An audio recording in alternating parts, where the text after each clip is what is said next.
Listo, buenas tardes. Hoy estamos aquí en una pretensión sin sentido, como diría Rafa.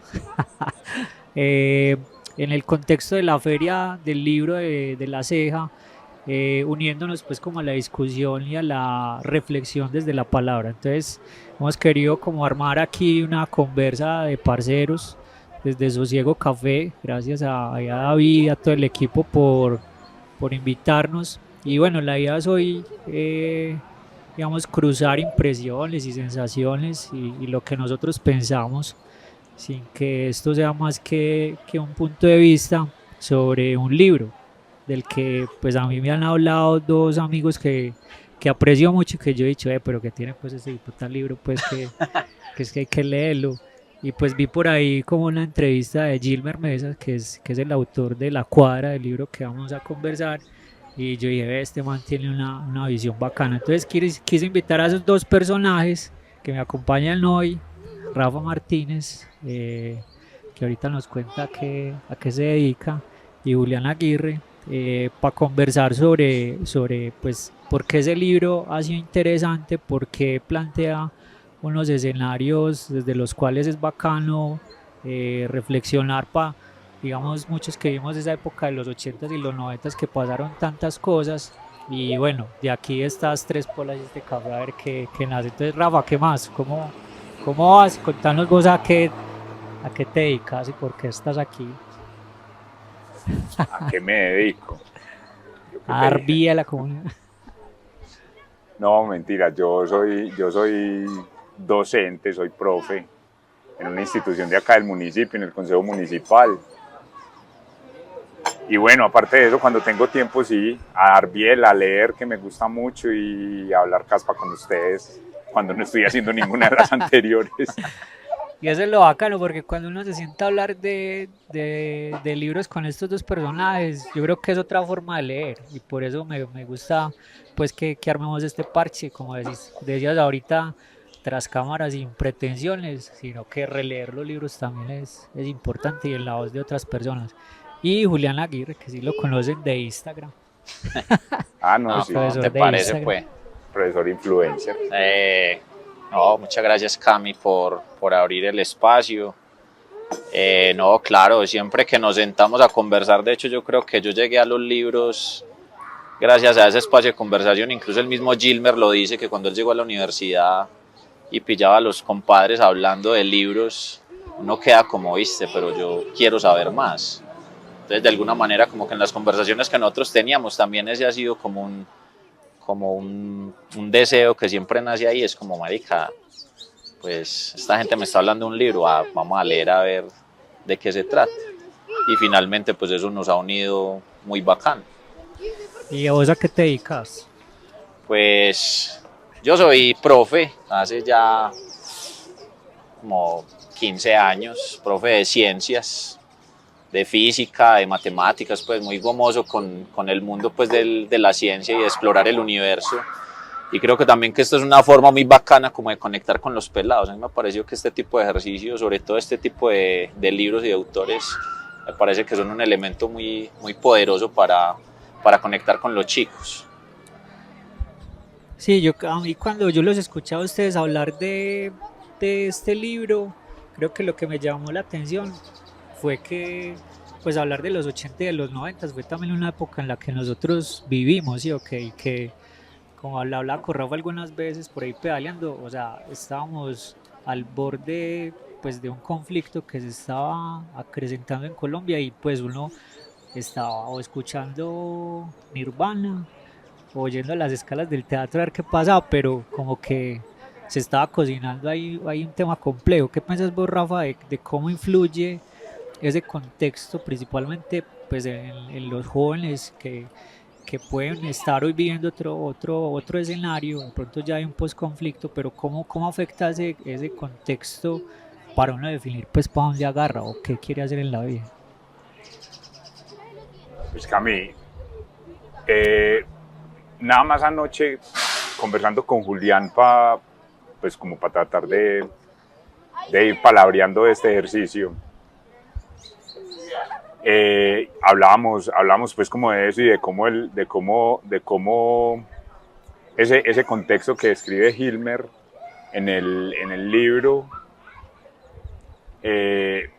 lo llevábamos al imaginario propio y a partir de ahí hacíamos, o por lo menos yo le decía a Julián, a partir de ahí hacemos esa lectura.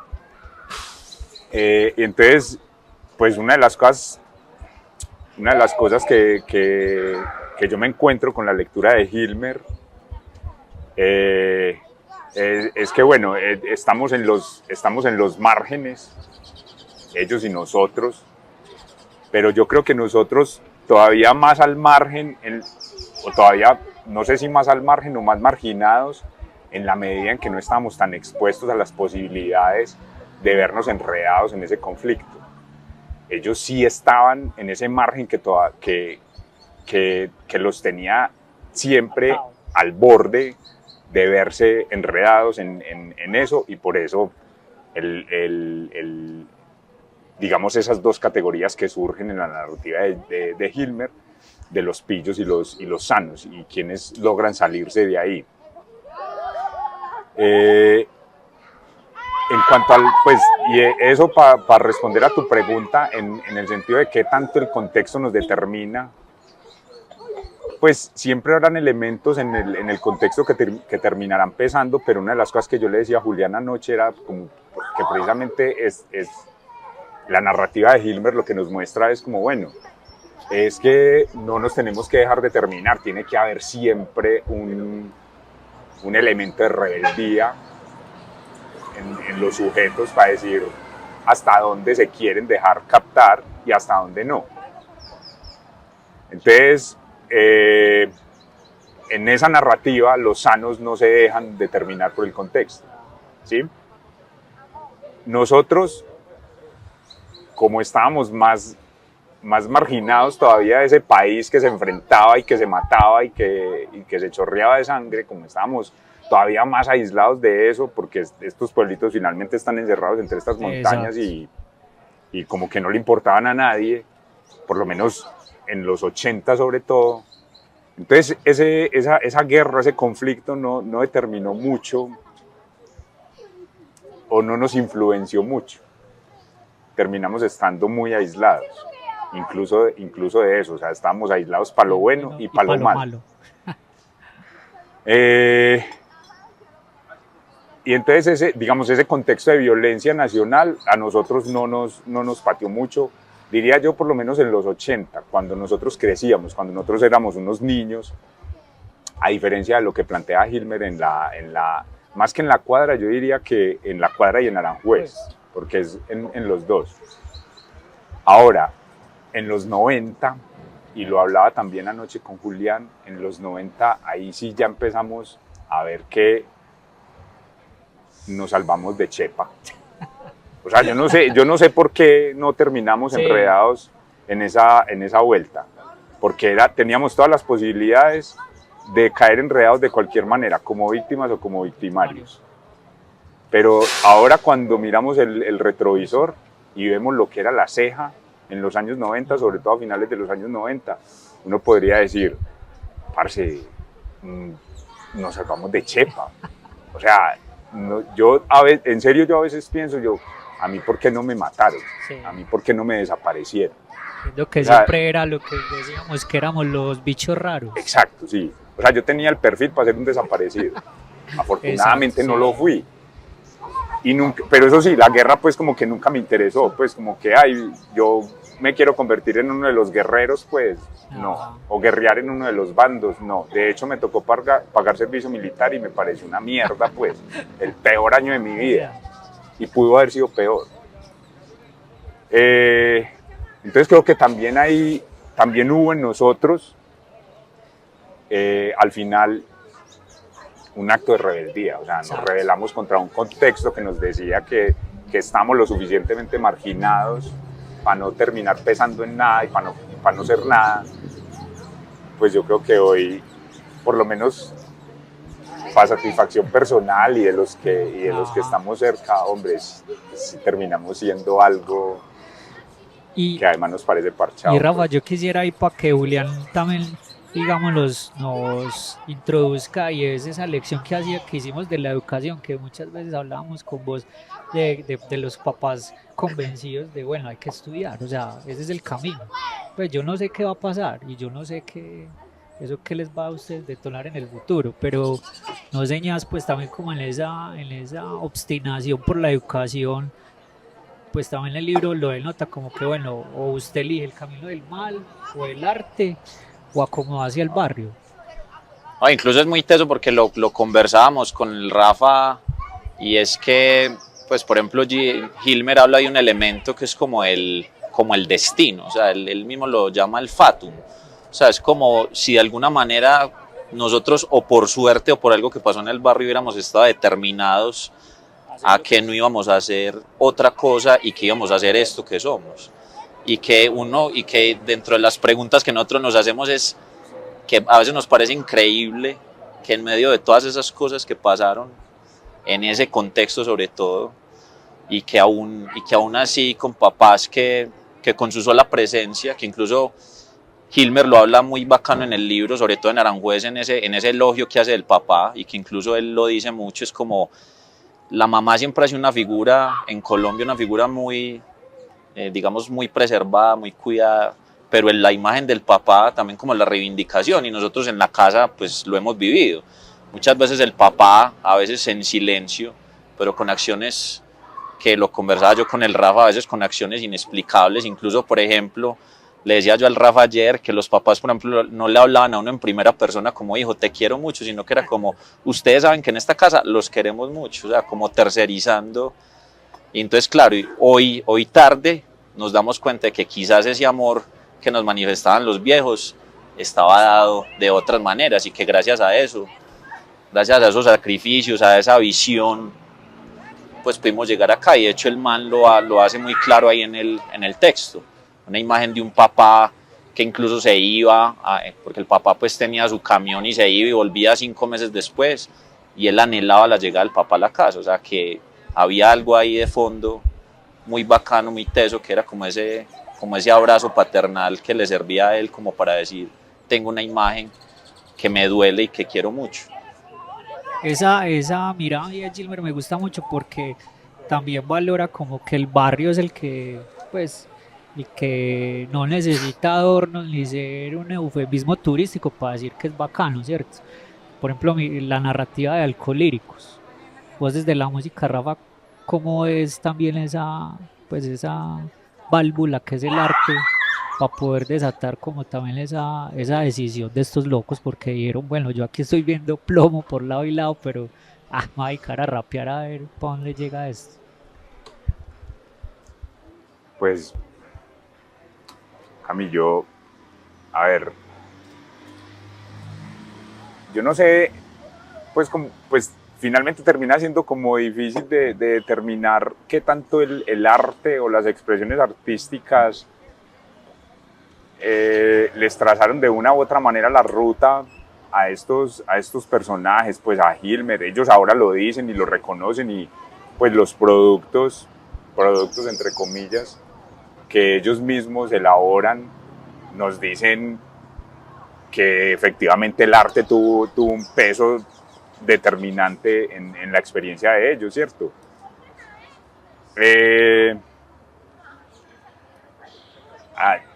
Yo diría, en el caso mío, bueno, voy a hacer como una claridad. Lo que para Hilmer es el barrio, para mí es el pueblo. Yo, en el arte, lo que el arte a mí me ha planteado como barrio, yo lo he pensado y lo he entendido en términos del pueblo, de La Ceja. El barrio mío es La Ceja. Porque yo nunca viví en un barrio en La Ceja. Yo viví en La Ceja.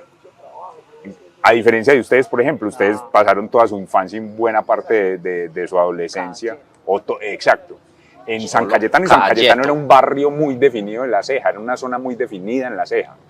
Los que viven en San Cayetano. En cambio yo no. Porque el barrio más cercano mío era Cuatro Esquinas, pero quedaba al otro lado de la manzana.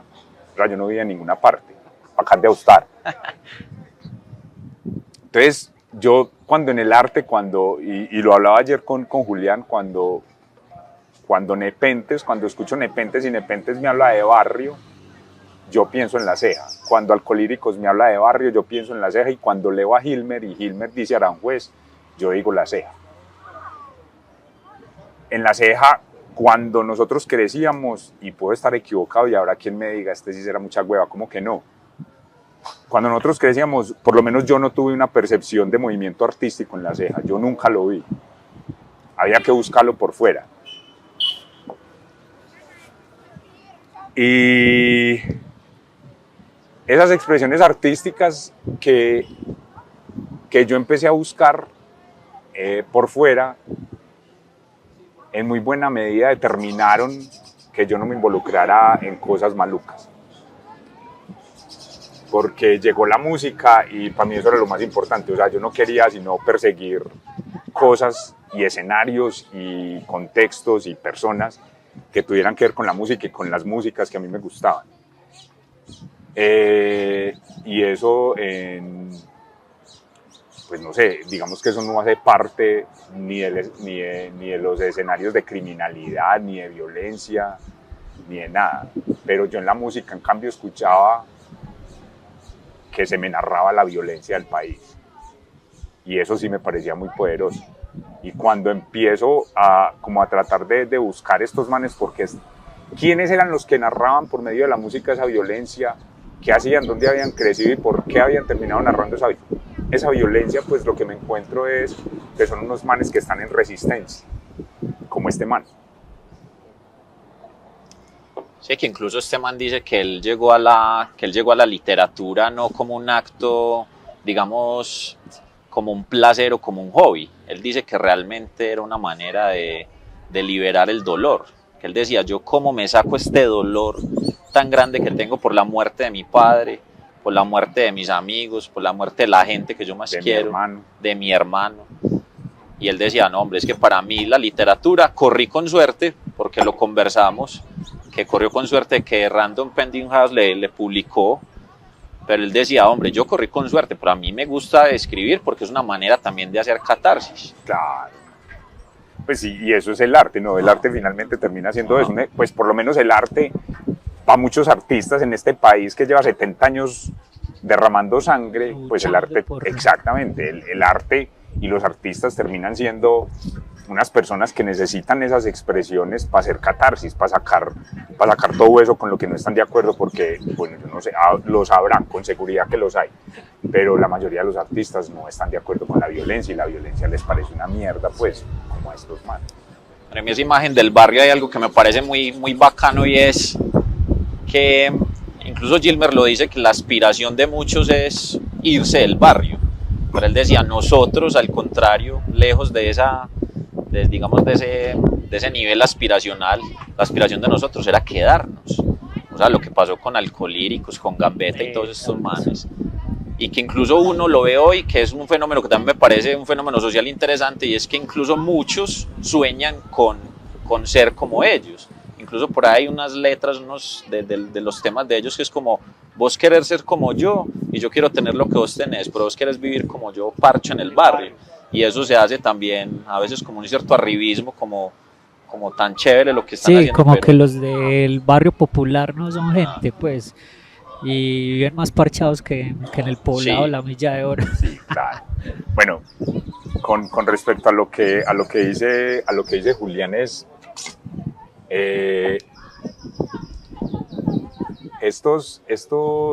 este man de Hilmer y los Alcolíricos, que reivindican como tanto el acto de la música, el arte como resistencia, lo que hacen es confrontarnos y confrontar, y ahí hay un ejercicio que a mí me parece muy valioso, porque creo que en este momento muy poquitos artistas lo hacen, por lo menos muy poquitos de los artistas de ahora, del momento, es confrontar a quienes los consumen con una realidad que no podemos negar, y es esa realidad de violencia que seguimos teniendo, que tuvimos y que seguimos teniendo.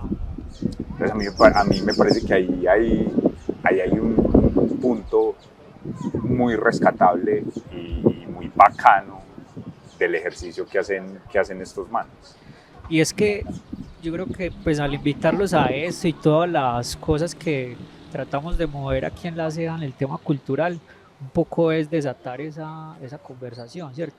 Porque como decías ahorita, Rafa, pues quizás estamos aislados de la real violencia de este país, pero nosotros también tenemos que, digamos, de alguna manera, pues a través del arte o a través de estos espacios, por ejemplo, ustedes que son profesores, ¿cómo llevamos esa otra Colombia que necesitamos que se conecte también pues con ese sentido crítico? O sea, bueno, lo que vos decías, muchachos, bueno, ¿cuál no es la decisión de si voy a ser ingeniero o abogado? No, es cómo desarrollo una capacidad para leer el contexto y cómo me parcho en lo que aquí donde yo vivo. En ese trabajo de ustedes de la clase que también pues el libro también denota como, bueno, cuál es esa visión de futuro, porque muchas veces, imagínate pues Medellín de los 80 que, como decía por ahí, futuro nunca habrá. Rodrigo de...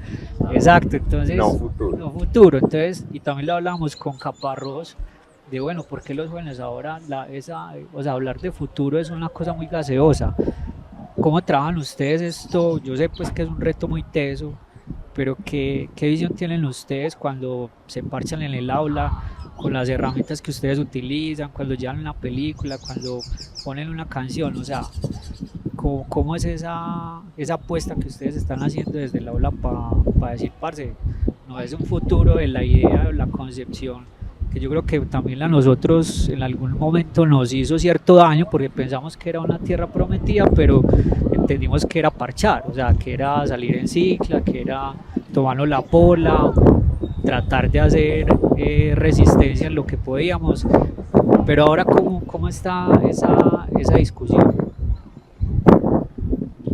Pues, parce, ayer conversando, pues, anoche conversando para venir hoy a hacer este ejercicio, pues una de las cosas que decíamos era que precisamente Hilmer pues manda a la escuela a la mierda, pues. De hecho, no se toca en el libro, no hay como elementos. Es circunstancial, Sí. exacto. La escuela, la calle, Hace parte de la esquina. narrativa, pero no Es un elemento, y además es un elemento como casi irrelevante, pues, o sea, eso no importa. Es un lugar de encuentros, pero ya, o sea, no. Y paradójicamente, pues, lo otro, por lo menos de lo que me daba cuenta yo en la conversación de anoche, era como que, parce, para mí la escuela también fue una mierda. Pues yo, Como la estructura y... parce, ahora lo tengo que reconocer con tristeza. Yo no recuerdo con cariño a ninguno de mis profesores. Exacto. Porque eran unos personajes que se estaban ganando la vida. Exacto, y lo que les importaba sí, era ganarse la vida. No más. O sea, no... En cambio, pues a diferencia del ejercicio, y lo digo pues con toda la humildad posible y sin ninguna pretensión, o sea, para mí el ejercicio que yo hago en el aula es tan importante que yo me mantengo empeliculado pensando en cuál es la mejor manera de hacer ese ejercicio. Y me falta mucho para encontrar la mejor manera de hacer ese ejercicio. Te trasnochas preparando No, clases. Madrugo porque soy muy malo para trasnochar. A mí me regañan en la casa porque me quedo hasta muy tarde preparando clases. Vea, Juliana por allá está. Claro, ella ya sabe que... Entonces, para mí la escuela también. Sí, exacto. Pero vos lo decías ahorita, pero nosotros crecimos en un entorno familiar que nos decía, mijo, va para allá. Es por ahí. Es que usted tiene que ir porque eso que hacen allá es súper importante. Y claro, nosotros al papá y a la mamá le creíamos todo lo que nos decía. A pesar de que tercerizaban el cariño, lo terciaban, lo mandaban a la tercera persona y nunca lo dijeron con claridad. Nosotros les creíamos todo lo que nos decían. Exacto. Pero también trasladaban el deseo, digamos, el deseo de ellos es como, bueno, nosotros no pudimos estudiar, hágale pues usted a ver. Sí, Y no también. sabemos usted, pero tome los 1000 pesos para que compre allá un pan de bono y un perico y vaya. Eso es lo que yo digo respecto a la visión de futuro. O sea, ellos no sabían que era el futuro para nosotros. Sin embargo, yo creo que hoy haciendo el balance de la educación y lo que hemos podido agarrar a partir de esa apuesta también de resistencia es que pues podemos hacer ejercicios como estos o bueno, llevar una vía que es la que queremos, no la que nos toca, ¿cierto? Pero Cami, hay una cosa, o sea, ellos y nosotros, yo no sé por qué, pero sentíamos que había futuro. Exacto, sí. O sea, se podía apostar por alguna cosa más adelante. Vaya, estudie, porque ahí está el futuro. Está. Va a pasar algo. Exacto. Y vos ahorita mencionabas a Caparrós, y Caparrós, pues una de las últimas, digamos, uno de los últimos caballitos de batalla del hombre, es como que para estas generaciones de ahora no hay futuro, o sea, son las generaciones más punquetas de la historia, no hay futuro. Sí. Y cuando el futuro no es promesa, dice Caparrós, cuando el futuro no es promesa, es amenaza. Y para estos pelados hoy el futuro es amenaza. Incluso, sorprendentemente, la escuela les plantea el futuro como amenaza. Permanentemente les están diciendo que la universidad es súper dura, que el trabajo es súper duro. Incluso a veces yo mismo en el ejercicio docente me sorprendo planteándoles ese futuro como amenaza. Y es como que... Y después yo pienso, yo seré bien huevón, pues. Pues además que es un futuro que construimos los adultos para ellos, que muchas veces los criticamos. Por eso te digo, o sea, mi mamá no fue a la universidad, pero ella tenía convicción de que allá era la vuelta. Entonces... Sí, ahora pareciera como que a los pelados tampoco les interesa mucho eso. Y posiblemente se deba a que no terminamos de explicarles muy bien lo que está pasando, lo que pasó y lo que está pasando. Entonces, como no terminamos de explicárselos muy bien, a ellos no les interesa mucho lo que sigue, porque no han terminado de entender en lo que están. Pues un poquito el ejercicio que yo trato de hacer en el aula con ellos, y digamos que en el área mía se facilita bastante el ejercicio, pues por lo menos eso pienso yo, es tratar de compartir con ellos el entendimiento de lo que para mí ha sido y es la historia de este país, la historia del mundo, obviamente con las exigencias de simplicidad que plantea el historicismo en la escuela, pero tratar de que por lo menos se unten un poquito de eso y eso les genere un poquito de curiosidad. A partir de esa curiosidad, tratar de llevarlos a que piensen un poquito en lo que están y en lo que viene, para que empiecen a imaginar formas de futuro y para que ese futuro no tome la forma de amenaza, sino como, hey, es que si estudiamos, si nos planteamos el ejercicio de pensar, nos lo planteamos como alternativa de futuro, podemos aportar. Yo me hago ese pajazo mental, pues, o sea, yo me hago el pajazo mental de creer. No, necesita alguna. Exacto, sí. Lo que hablamos de Arario, o sea, uno necesita inventarse un castillo de arena también, uno, pues, para todos los días decir, bueno, vaya la vuelta, ¿sí? Okay. Yo creo que por eso también, el libro también tiene algo que a mí me parece que incluso lo hemos debatido y es. O sea, uno mira a esta gente en esa coyuntura, o sea, uno mira capítulo tras capítulo y uno dice, marica, a este man le tocó casi que volverse sicario porque no había otra opción.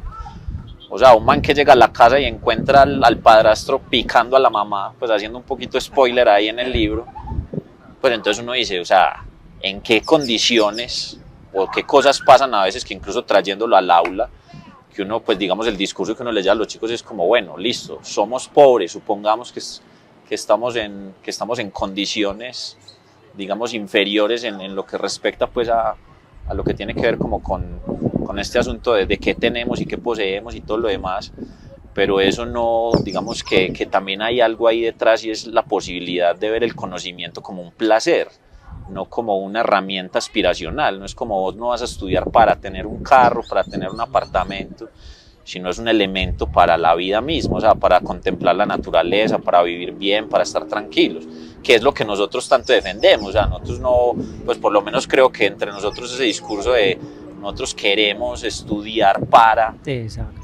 tener cosas o para tener una calidad de vida ostentosa. No, a nosotros nos gusta porque nos gusta contemplar la naturaleza, porque nos gusta este parche de sentarnos a conversar.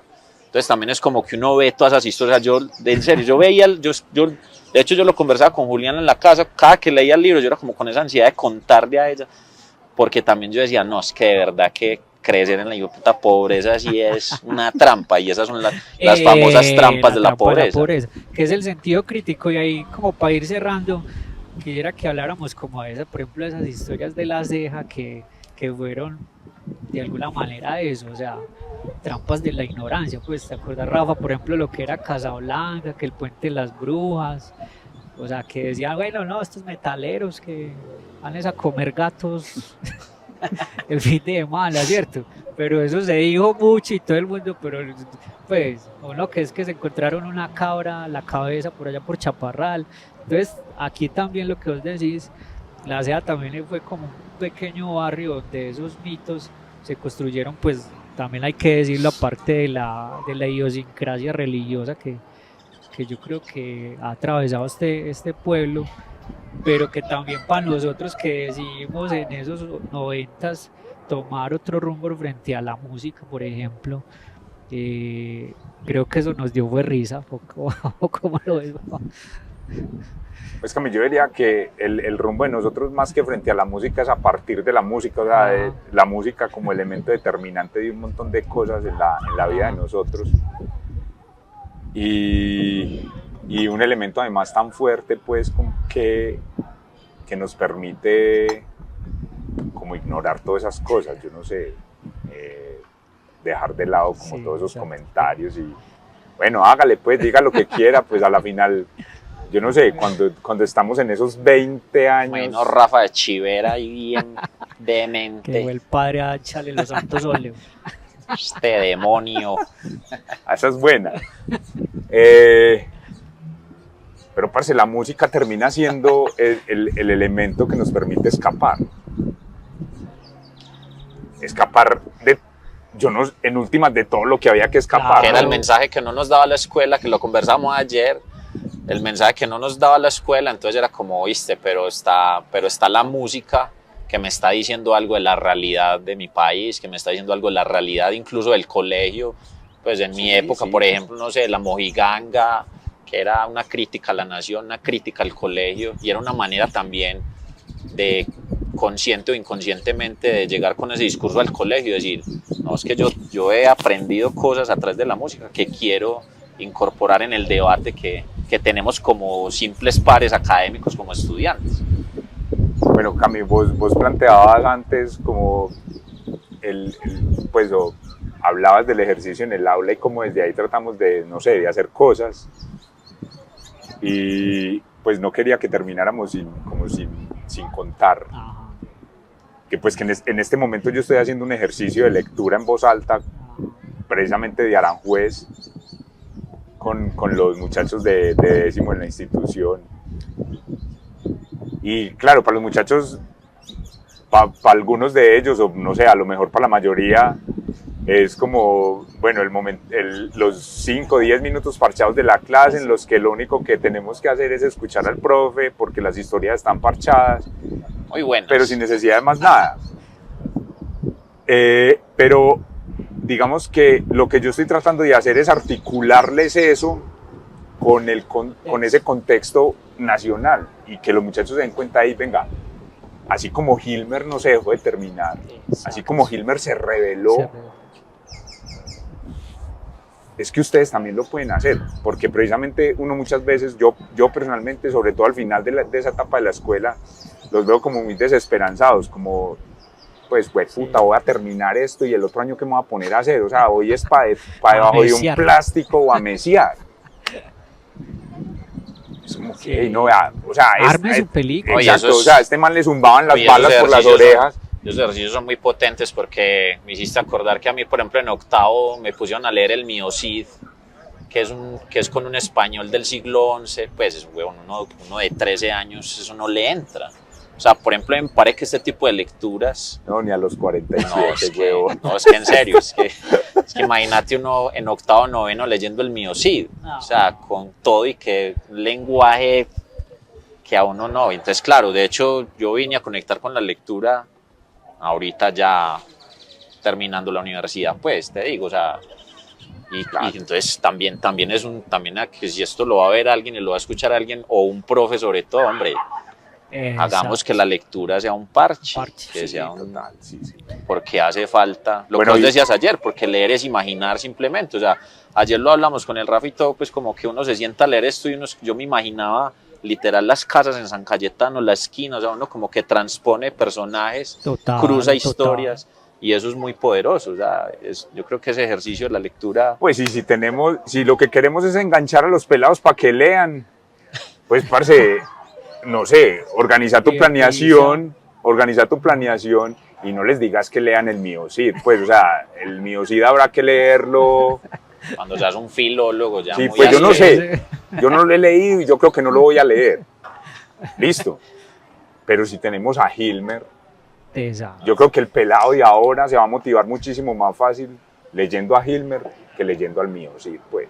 Ahora, total. A ver si soltamos un poquito pues el currículo y la camisa de fuerza que nos plantea ese currículo como tal y empezamos a abrirnos a otras cosas y a otras maneras de enseñar y de proponer cosas en el aula y entregarle también un poquito el aula a los muchachos, como, hey, listo, es que este espacio también es de ustedes. Y sobre todo en estos pueblos, por ejemplo, sobre todo en este pueblo que hace falta tanta identidad, sí, pues que los chicos también entiendan como, bueno, yo pertenezco a un lugar, generar también un ecosistema de identidad, pues que por ejemplo nosotros no sé, que en Cayeto, entonces claro, uno tiene una identidad ahí, tiene unos amigos, tiene unas historias, tiene un deseo de preservar lugares, de incluso conservar no lugares, sino también momentos, pues por ejemplo este famoso parche, sentarse en la tienda, tomar cerveza y conversar con los amigos, como también anidar esas ideas de que, hombre, estas lecturas también le ayudan a uno como a conservar más esa identidad del barrio, que lo decía Rafa, para Rafa el barrio es La Ceja, para mí seguramente Cayeto, Tamí y los alrededores, pero por ejemplo, esa para idea mí el barrio eran las escalas del teatro, que yo fui y allá se construyó, y esos subgrupos y allá que se también eran construyó muy una historia, o importantes. sea, porque estábamos el Pecas, el Wanda, y allá escuchábamos Rey Saques de Machín, Korn, y estábamos, quizás los paracos estaban pasando por ahí a dar vuelta, pero quizás también eso nos salvó, lo hablábamos Rafa, ¿cierto? O sea, sí. para el paraco hay una visión de violencia y de, digamos, de significado pues del enemigo, pero nosotros... Y por esos azares de la vida, parce, se dieron cuenta que nosotros no éramos amenaza para nada, pues, como así, es marica lo que son unos desparchados ahí, ya que hagan lo que les dé la gana. Parce, no, yo sí creo que este man de Hilmer, no solo con la cuadra, sino con la narrativa, por lo menos de los 3 libros que le conocemos, nos permite hacer cosas bacanas y plantearle cosas bacanas a los pelados. En ese ámbito pues el que nosotros estamos y a cada uno como individuo, o más bien desde la lectura individual, pues también nos permite, o más bien nos vuelve a interpelar, porque ya lo han hecho muchos, pues lo hizo, no sé, lo hizo Héctor Abad en su momento, lo hizo Alfredo Molano, lo ha hecho William Ospina. En fin, muchos autores lo han hecho, nos han interpelado con esa realidad y nos han puesto ahí, nos han puesto permanentemente esa realidad en la cara, como que, amigo, es que este país es así, deje creer. Usted no nació para semilla. Sí, también Alonso Salazar. Alonso Salazar, sí. Bueno, muchachos, muchas gracias a ustedes por esta conversa. Quería pues que ya nos despidiéramos de pronto pues en el marco de la Feria del Libro, en la cual estamos pues impulsando toda la programación de estos espacios, de personas como ustedes pues que aportan a este contexto que hay por ahí en el tintero para recomendar. Rafa, que es muy buen lector, y Juli, que se lleven ahorita en este marco de la feria para para decir, bueno, hay que anotar a ver para leer este librito? ¿Qué tenés por ahí últimamente que hayas leído? Parce, me faltan como 3 páginas y no las quiero leer para no terminar. Oscar, ¿qué te recomiendas? Del hombre que amaba a los perros. Un librazo, parce. Sí. Un librazo. O sea, el ejercicio de Padura en ese libro es una cosa, pues es de unas dimensiones que, pues, que uno dice, que man más teso. O sea, ese ejercicio no lo hace cualquiera. Y si tenemos en cuenta que es un cubano que nunca se quiso ir de Cuba, más todavía. Más todavía. Más todavía. O sea, porque ese ejercicio en Colombia lo podía hacer cualquiera. Podríamos decir, bueno, cualquier escritor. Pero un escritor cubano, con las implicaciones que tiene ser de Cuba, pertenecer a Cuba y nunca haberse querido ir de Cuba, lograr escribir ese libro, es una cosa violentísima. Y parce, otra vez, Hilmer, incluso para el que no le guste leer. Incluso para el que no le guste leer. Leer a Hilmer Mesa es una muy buena experiencia. Y parce, Caparrós, porque a mí Caparrós, y no sé, desde que lo descubrí, pues desde que leí, no sé, alguna primera columna por ahí en algún periódico, que ya ni recuerdo cuál, es un autor. Pues alguna vez hace poquito lo conversaba, pues es una delicia, no solamente leerlo, sino también escucharlo. Sí. Y pensar a partir de lo que el man plantea es un ejercicio súper bacano. Entonces, excelente, Rafa. Sí, no, me hiciste acordar que recientemente me terminé de leer Antes que nada, de Martín Caparrós, que también me parece una lectura muy interesante del que se sabe que va a morir y que hace una lectura, digamos, muy poderosa de el hombre con su enfermedad, con el ELA, hace tiene como una visión de la vida sabiendo que tiene esa frontera. Y creo que me parece que es un libro recomendado, muy chévere para leerlo. Y obviamente pues yo estoy muy metido en el mundo de las ciencias. Sagan es un autor fantástico, novelas, libros de debate, ciencia ficción. No, leer. Y Gilmer, por supuesto que... Bueno, ya saben, pongan ahí un temita de Alcolíricos, el librito, una polita y parce. Pues son capaces de leer oyendo Alcolíricos, hágale, pues yo no soy capaz. Bueno, muchachos, no, gracias a ustedes, parce, por esta conversada. Esperamos que todos se hayan disfrutado este espacio y bueno, que sigan disfrutando de la programación de la Feria del Libro y caigan aquí a Sosiego a tomar cafecito. Gracias a David, a Dani que nos facilitó el espacio y a ustedes. No, gracias por el espacio. Muchas gracias. Hombre, que se repita. ¿Cuál es el próximo libro que nos vamos a leer?